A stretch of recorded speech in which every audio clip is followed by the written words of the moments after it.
ആവേശം അവസാന പന്തുവരെ നീണ്ട കലാശപ്പോരിൽ ദക്ഷിണാഫ്രിക്കയെ 7 റൺസിന് കീഴടക്കി ഇന്ത്യ ലോകകിരീടം വീണ്ടെടുത്തു.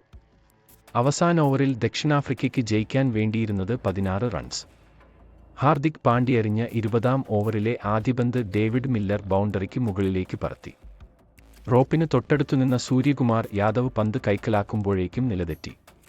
എന്നാൽ കൈയിലൊതുങ്ങിയ പന്ത് വായുവിലേക്കെറിഞ്ഞ സൂര്യ തിരികെ മൈതാനത്തിലേക്ക് ചാടുമ്പോൾ തന്നെ പന്ത് കൈക്കലാക്കി. നിൽക്കെ അതിമനോഹരമായ ക്യാച്ച്. ഇന്ത്യയുടെ ജയമുറപ്പിച്ച നിമിഷം.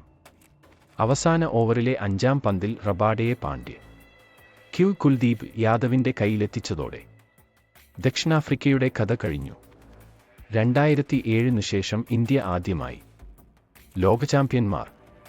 ലോകകപ്പിന്റെ താരമായി ജസ്പ്രീത് ബുംറ തിരഞ്ഞെടുക്കപ്പെട്ടു. 8 മത്സരങ്ങളിൽ നിന്ന് ബുംറ നേടിയത് 15 വിക്കറ്റുകളാണ്. 177 റൺസ് വിജയലക്ഷ്യവുമായി ബാറ്റിംഗിനിറങ്ങിയ ദക്ഷിണാഫ്രിക്കയുടെ തുടക്കം തകർച്ചയോടെയായിരുന്നു.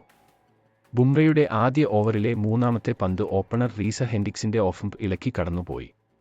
അർഷ്ദീപ് സിംഗിന്റെ 2ാം ഓവറിലെ 3ാം പന്തിൽ ബാറ്റുവെച്ച ദക്ഷിണാഫ്രിക്കൻ ക്യാപ്റ്റൻ മാർക്രത്തിനും പിഴച്ചു. വൈഡ് ലൈനിൽ വന്ന പന്ത് ബാറ്റിലുരസി നേരെ വിക്കറ്റ് കീപ്പർ ഋഷഭ് പന്തിന്റെ കൈകളിലേക്ക്. ദക്ഷിണാഫ്രിക്ക 2 വിക്കറ്റിന് 12 റൺസ്. സ്റ്റേഡിയത്തിൽ വുവുസേലകളുടെ ആരവം. എന്നാൽ തുടർന്നു വന്ന ട്രിസ്റ്റൻ സ്റ്റബ്സ് ഇന്ത്യൻ ആരാധകരെ നിശബ്ദരാക്കി. 21 പന്തിൽ ഒരു സിക്സും 3 ഫോറുമടക്കം 31 സ്റ്റബ്സിനെ അക്ഷർ പട്ടേൽ ക്ലീൻ ബോൾഡാക്കിയതോടെ ഇന്ത്യ മത്സരത്തിലേക്ക് തിരിച്ചുവന്നു. എന്നാൽ ഓപ്പണർ ക്വിന്റൺ ഡി കോക്ക് ഒരു വശത്ത് ഉറച്ചുനിന്നു.